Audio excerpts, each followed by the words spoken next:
nuestro país. El gran problema que tenemos es la mala disposición de excretas, principalmente, y la falta de agua, la falta de recursos que hay en nuestro país. Entonces, y bueno, ahora deben estar viendo lo que Caracara está en paro y tenemos basura por todo lado. Todo eso viene a influir, ¿para qué? Para que tengamos problemas de salud ambiental y enfermedades como la que vamos a ver ahora cuando hablamos de Giardia. Cuando hablamos de Giardia, estamos hablando de un parásito que se transmite por vía fecal a través de las heces y luego la contaminación de las aguas y de los suelos, ya que los quistes pueden permanecer en el suelo por largos periodos de tiempo y mantenerse viables.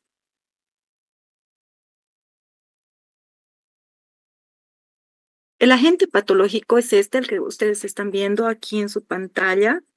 Se llama trofozoito, es el trofozoito de Giardia lamblia y tiene una forma piriforme. Ustedes ven que tiene un axostilo, tiene dos núcleos con la presencia de nucleolos, tiene los núcleos parabasales o cuerpos parabasales y tienen 8 flagelos, son 4 pares de flagelos. Es móvil, tiene movilidad propia y se va a movilizar gracias a la presencia de estos flagelos. Es un protozoo flagelado y tiene forma piriforme, como les decía hace rato.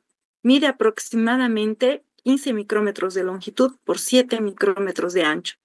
En la cavidad, o sea, en la parte ventral, ahorita estamos viendo la cara dorsal del parásito, pero si viéramos la cara ventral, tiene una cavidad oventosa que va a ocupar la mitad anterior de su cuerpo, la cual utiliza para fijarse a la mucosa del intestino. Este trofozoito tiene una barra doble o axostilo, de cuyo extremo anterior emergen los 4 pares de flagelos, uno anterior, 2 laterales y otro posterior, y el axostilo. Es atravesado por el centro por 2 estructuras en forma de coma llamadas cuerpos parabasales, que los estamos viendo aquí.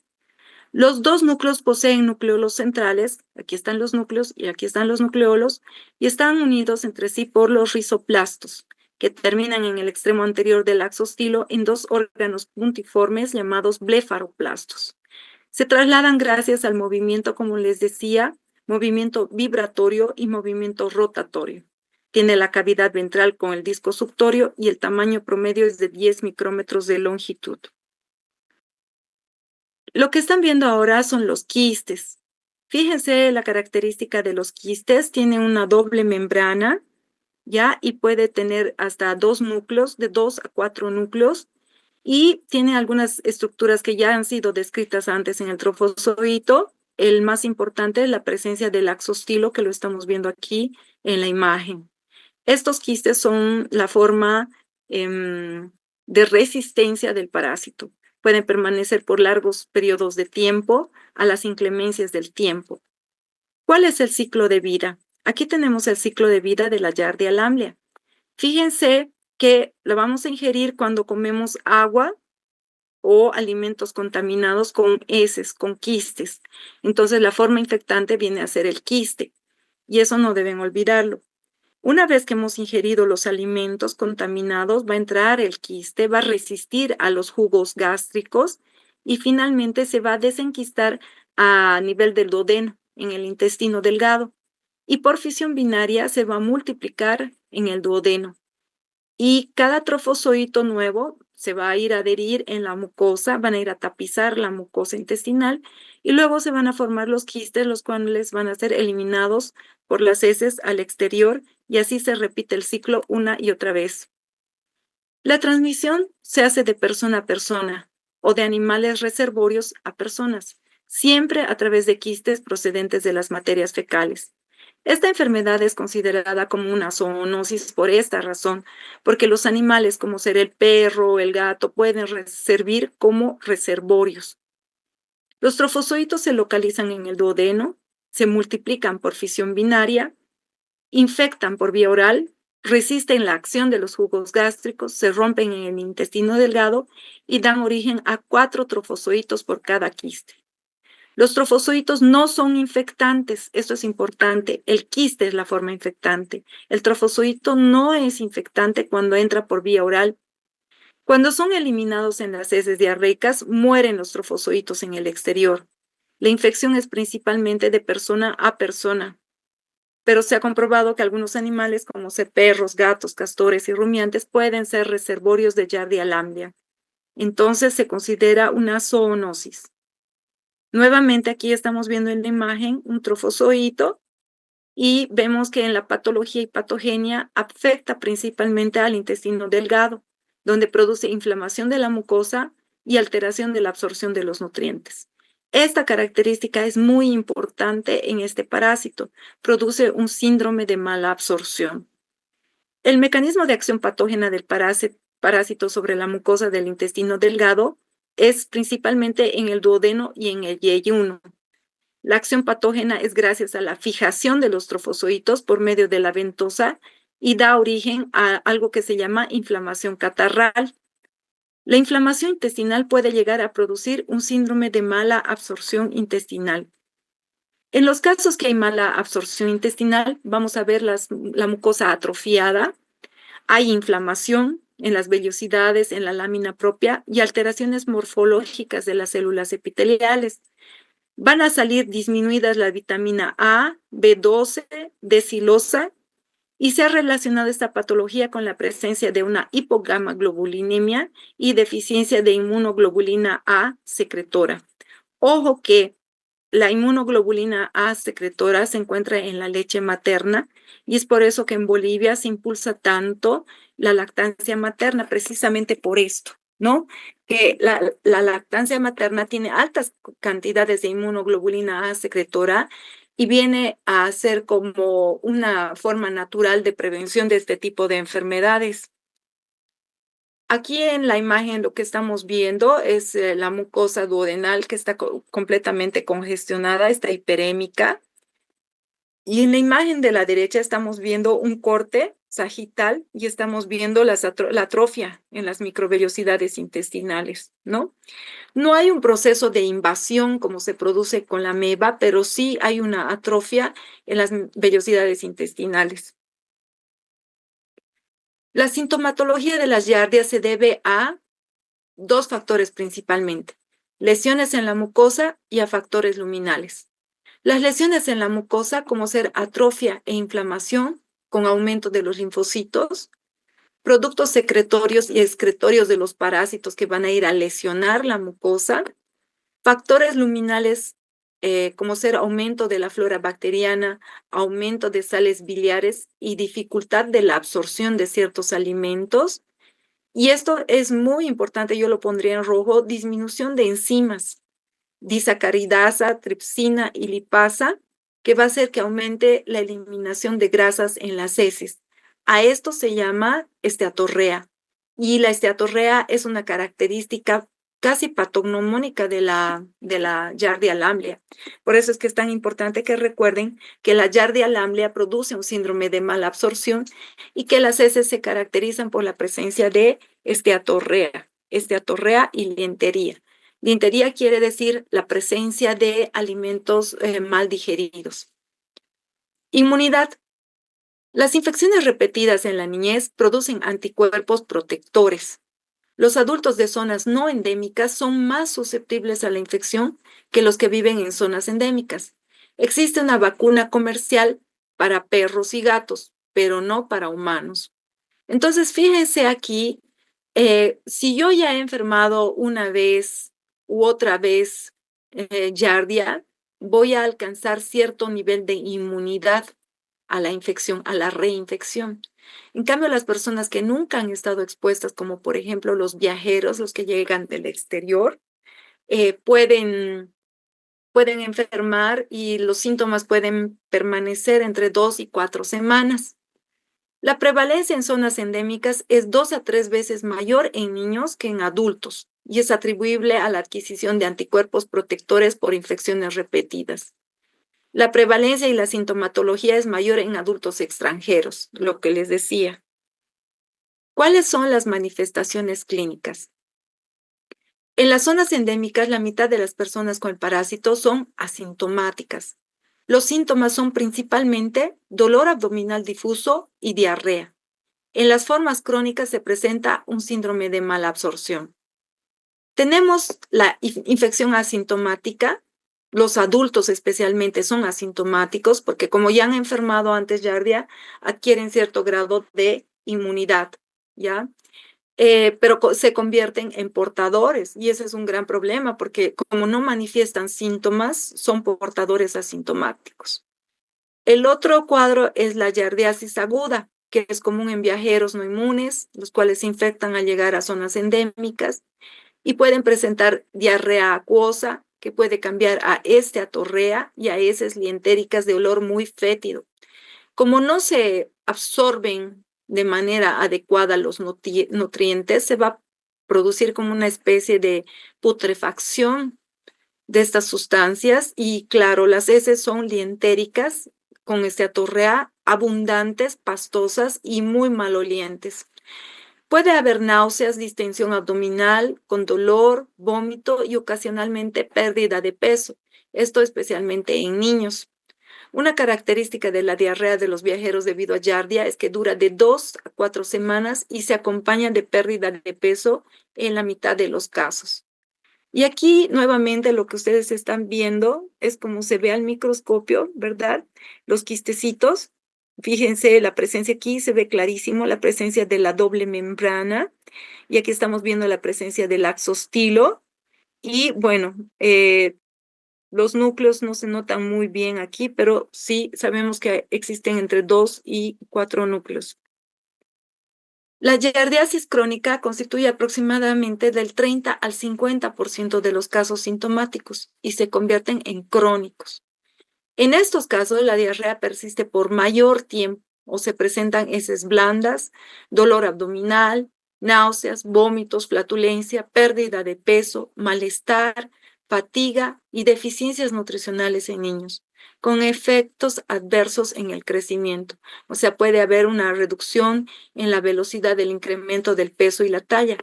Se observa una mala absorción de carbohidratos, de grasas, vitaminas, como decíamos hace rato, la vitamina A, D están disminuidas, y la pérdida de proteínas, lo cual contribuye a producir desnutrición y anemia en el niño.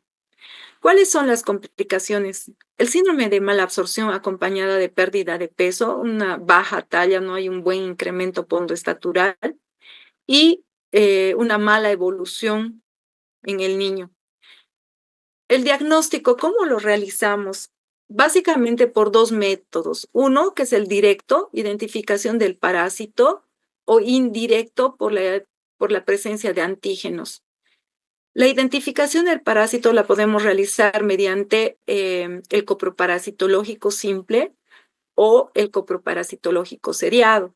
La identificación de los quistes en solución salina o lugol es el hallazgo más frecuente en heces pastosas o duras. Los trofozoitos solamente aparecen en las heces líquidas en un cuadro de diarrea aguda. Otra cosa que se puede encontrar como un hallazgo casual son los parásitos en el líquido duodenal. Para esto obviamente habría que hacer una endoscopía. Ahora, el método serológico que sí se puede solicitar, pero es caro, es el antígeno en materia fecal, ELISA. Otra cosa que se puede buscar es la presencia de anticuerpos en suero, IgM, y se puede realizar una biopsia del tejido intestinal. ¿Qué es lo que más se utiliza? El coproparasitológico simple, en segundo lugar el coproparasitológico seriado y en tercer lugar el ELISA. No es posible hacer un diagnóstico clínico acertado, por tanto se requiere identificar al parásito o a sus antígenos. Los trofozoitos se pueden encontrar en líquido duodenal o materias fecales diarreicas y los quistes en las sólidas. Epidemiología y prevención. El método de transmisión más frecuente es a través de los alimentos o de aguas contaminadas con materias fecales que tengan quistes procedentes de humanos o de animales. Se considera que el parásito intestinal patógeno más frecuente en el mundo, es decir, que está extensamente diseminado, se lo considera cosmopolita. Las reinfecciones son frecuentes. Eso quiere decir que una vez que has enfermado de giardia, probablemente vuelvas a enfermar. Ahora, si encontramos una parasitosis en uno de los componentes de la familia, lo ideal sería hacer análisis a los demás, especialmente si es la madre la que se ha infectado, ¿no? Porque es ella la que prepara los alimentos y puede contaminar los alimentos de toda la familia. ¿Cómo se realiza la transmisión de persona a persona? Transmisión por agua, por alimentos contaminados y por reservorios animales. Cuando hablamos de transmisión por agua, este es un problema serio en Cochabamba. Yo mucho les hablo a mis alumnos sobre esto. Tenemos el río Rocha que cruza la ciudad y viene a ser aguas servidas que se descargan ahí en el río, aguas contaminadas y que contaminan en realidad toda la ciudad. El gran problema es que hacen uso de esta agua para lavar los autos y para una serie de cosas. Incluso ustedes si pasan por ahí, por el río y se fijan, alguna vez van a ver vacas pastando o burros, ovejas, qué sé yo. Entonces el problema es que estamos contaminando la carne de esos animales. ¿Cuál es la prevención? La prevención comprende todas las medidas que eviten la contaminación fecal y controlen todos los factores epidemiológicos. Se recomiendan las medidas higiénicas personales, principalmente el lavado de manos. El lavado de manos, lo ideal sería, fíjense en la figura, cómo deberíamos lavarnos la mano. Primero la parte del dorso, luego la parte ventral de la mano, las partes interdigitales, hacer bastante espuma, de modo de poder destruir, digamos, el parásito. El gran problema es que nos lavamos las manos a la carrera y ni siquiera hacemos espuma. Luego, la ebullición del agua por 10 minutos. La filtración de alta calidad en los acueductos o en las viviendas. El tratamiento de las personas con esta parasitosis es una medida importante de control para evitar la diseminación. Y aquí les puse en la imagen la vacuna que comercializan afuera, en el exterior, el Jardiavax, ¿no? Es vacuna para perros y para gatos y evitar así que nuestros niños y, bueno, las personas adultas también enfermen. El problema que tenemos es el expendio de los alimentos en los mercados especialmente. No se realiza de manera adecuada, no hay un buen lavado de manos y el problema es el agua, ¿no? ¿Cuál es el tratamiento? Los 5 nitroimidazoles producen curación superior al 90% en dosis única. Se puede presentar resistencia a estos medicamentos. ¿Qué se hace en Bolivia? Normalmente lo que utilizamos es el metronidazol. La dosis es de 250 miligramos 3 veces al día en adultos y de 15 miligramos por kilo peso día en niños. Ahora, ¿qué alternativas tenemos? Podemos utilizar el secnidazol, el tinidazol, el ornidazol y en último lugar el albendazol. Ahora, el albendazol tiene una propiedad interesante. Sirve no solamente para las amebas, sino que sirve también para las yardias y nos sirven para los oxiuros, para varias helmintiasis. Eso es lo bueno de usar el albendazol, que no solamente estaríamos utilizando para yardias, sino nos ayudaría a dar cobertura para otros tipos de parasitosis. Aquí esta imagen les puse básicamente para reforzar un poco las ideas. Yo no la hice, estaba publicada. Es cuándo sospechar de Giardia lamblia. En otros países hay artículos publicados sobre giardiasis porque no es una parasitosis común. En cambio, en nuestro país es sumamente común esta parasitosis. Son los signos y los síntomas que tengo que buscar? Diarrea, lo más importante. Y como les decía, si es una diarrea aguda, la presencia de deposiciones pastosas y malolientes, fétidas, es muy importante. Vómitos y náuseas son infrecuentes. El dolor abdominal es importante en la giardiasis. También la disminución del apetito y el meteorismo. Como les decía hace rato, como comemos los alimentos y hay una disminución en la secreción de las disacaridasas, de la tripsina, de todas estas enzimas por acción del parásito, se va a producir meteorismo, o sea, aumento de los gases, hinchazón en el estómago, disminución del apetito. ¿Cómo vamos a hacer el diagnóstico? Lo que les había dicho, lo más importante, primero el copro simple y luego, si es que no consigo un resultado, voy a hacer el copro seriado. Coproseriado significa 3 muestras consecutivas, puede ser con intervalos de 2 a 3 días entre muestra y muestra. Otra forma es la detección del antígeno fecal mediante ELISA. El tratamiento, como les había dicho, el metronidazol, que se utiliza, en algunas literaturas dicen 5 días, en otras dice hasta 7 días. Personalmente yo doy el tratamiento por 7 días para asegurarme de que el paciente quede bien. ¿Y cuál es la prevención? La mejora en las medidas de prevención, evitar la contaminación del agua y alimentos por excretas. Y esto de aquí lo pondría igual con rojo, ¿no? Que es importante, que no se toma en cuenta en nuestro país.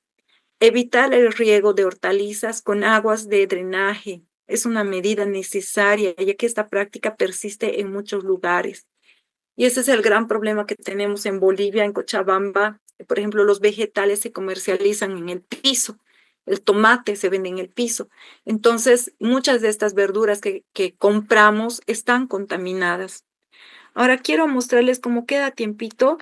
Quiero mostrarles un video para que ustedes puedan ver la yardia. Ay, he abierto tantas ventanas que ya ni sé dónde he puesto.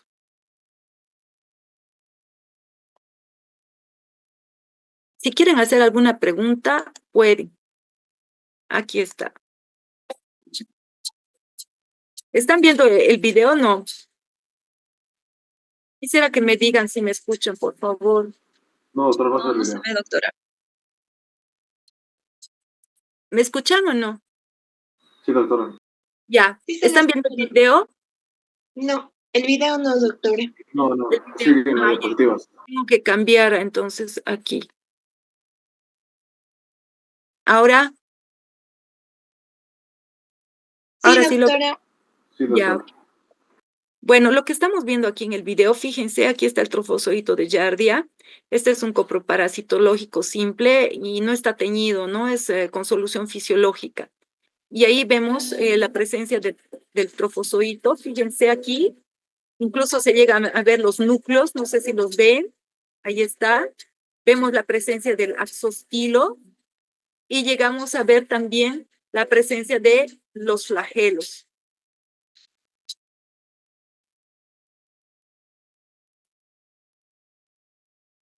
Entonces, cuando hablemos de Yardia, no se olviden asociar Yardia a síndrome de mala absorción. Hay un síndrome de mala absorción intestinal por la Yardia lamblia, y eso es debido a que la Yardia va a ir a tapizar la mucosa intestinal gracias a la ventosa en la parte ventral. Ese es el mecanismo importante por el que la Yardia produce un síndrome de mala absorción intestinal. Además que hemos visto también el acortamiento en las vellosidades y las lesiones que se producen y que por lo tanto se produce un síndrome de mala absorción intestinal. No se olviden que hay 2 formas, uno que es el quiste y otro es el trofozoito. La forma de resistencia es la forma quística y la forma quística puede permanecer viable ya sea en el agua o en los alimentos o en el terreno durante largos periodos de tiempo. Puede resistir incluso al calor, a los cambios de temperatura y todo esto. Es más frecuente en zonas tropicales, sí, pero está ampliamente diseminado y como veíamos, parece que es el parásito más frecuente a nivel mundial. No sé si tienen alguna pregunta, quieren preguntar algo. Doctora, una duda. Si comparáramos con amebiasis, sus quistes, ¿cuál sería la gran diferencia? Oh, es grande. A ver, espérate. A ver, voy a seleccionar otra imagen porque me interesa mucho que se les queden las ideas. A ver, ¿están viendo ahorita la pantalla? No. Sí, doctora. Ya, ahora quiero que se fijen aquí los quistes. ¿Los ven? Sí, Yo doctora. los asemejo como si tienen una forma ovalada, y se ve clarísimo al centro la presencia del axostilo, ¿ya? Y la presencia de sus núcleos. Fíjense, aquí está. La presencia de la membrana es importante, la membrana. Tenemos la presencia del axostilo, había estado sin puntero. No sé si están viendo lo que les estoy apuntando o no. A ver, No, Sí, doctora. sí, ¿no se ve el puntero? sí se ve el puntero, doctora. Ah, ya, ya, entonces está bien. Ya, entonces estamos viendo los quistes. Fíjense aquí la doble membrana, ¿ya? Aquí está el axostilo y vemos la presencia de los núcleos aquí adentro, ¿ya? Eso es lo importante para reconocer lo que es la yardia. Ahora quiero salir de esta imagen para mostrarles lo que es el quiste de ameba. ¿Siguen viendo mi pantalla? No. Sí, se ve, doctora. Sí, sí, doctora. Ya, bien.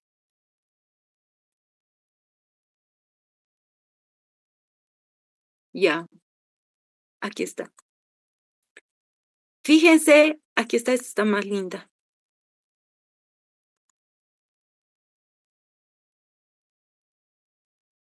La amibiasis es la infección producida por Entamoeba histolytica. ¿Escuchan el audio del video o no?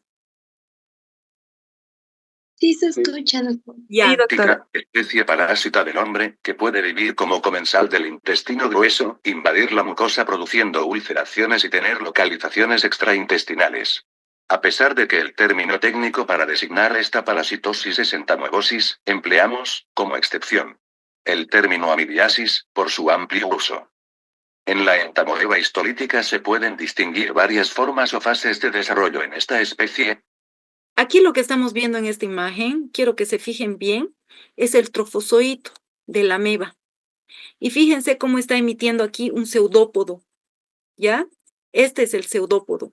Y estamos viendo la presencia del núcleo con el nucleolo central y la rueda de cromatina que se deposita aquí en las paredes, este borde festoneado viene a ser la cromatina.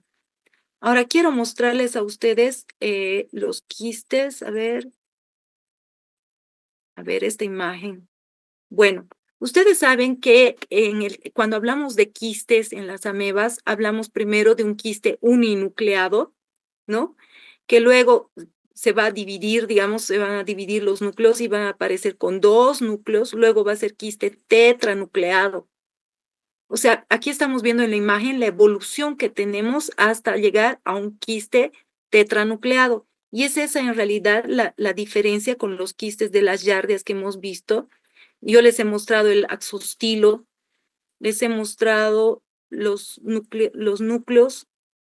Ay, quiero mostrarles la otra imagen que vi. Aquí, por ejemplo, bueno, aquí están hablando de la evolución, ¿no? Del ciclo de vida, cómo entra el parásito, se deposita en el colon, vive en el colon. Y el gran problema de la ameba es que va a erosionar la mucosa colónica, produciendo úlceras. A diferencia de la yardia no es invasiva. En cambio, la ameba sí, y va a producir lesiones ulcerativas y puede producir incluso perforación intestinal, ¿no? Pero la diferencia entre los dos quistes es completamente otra cosa. No sé si han logrado entender, por favor, díganme para que si no busque otra imagen. Sí, doctora. Sí, aquí está, mira, en este quiste, ¿lo estás viendo el quiste? Hola. Sí, El quiste, este quiste de entameba histolítica, fíjense que es bien redondito. En cambio, en la yardia es largo, es ovalado. Pero en cambio, en este es bien redondito y fíjense aquí la presencia de los núcleos. A ver, contaremos. 1, 2, 3, 4, 5, 6, 7, 8 núcleos. ¿Ven? Inicialmente, como les digo, en la forma prequística tiene un solo núcleo. Luego, la forma infectante tiene 4 núcleos. Luego ya se multiplica y son 8 núcleos y va a dar origen a 8 trofozoitos. Un solo quiste va a dar origen a 8 trofozoitos. Aquí estamos viendo el quiste tetranucleado. Aquí hay 1, 2, 3, 4. Aquí estamos viendo el trofozoito, pero con la emisión de un pequeño pseudópodo. Pero logran darse cuenta de la diferencia entre lo que es el quiste de la ameba y el quiste de la yardia. sí, Sí, doctora. doctora. Ya, bueno, si necesitan algo, igual me escriben al chat. Estas son diferentes tinciones que tenemos, ¿no? Este es el trofozoito de las amebas, pero teñido con hematoxilina férrica. Aquí estamos viendo el núcleo de la ameba, de la entameba histolítica. Y esto lo que están viendo aquí son los restos de lo que ha fagocitado los glóbulos rojos, están depositados en su citoplasma y también la presencia de vacuolas alimenticias. Es eso lo que estamos viendo. Pero son completamente diferentes. Este es bien redondito. En cambio, el quiste de lo que es el quiste de lo que es Giardia es largo, es ovalado. ¿Ve? Como un huevito. Y tenemos la presencia del axostilo, ¿sí? Y aquí estamos viendo los núcleos. O sea, es completamente diferente. Fíjense aquí la doble membrana. Espero que les haya servido. Hola. Sí, doctora, gracias. Bueno, ¿algo más que quieran preguntar?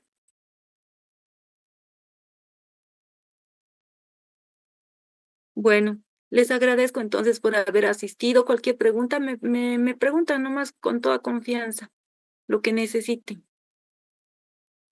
Está bien, doctora, gracias. Un abrazo, gracias. Chao, chao.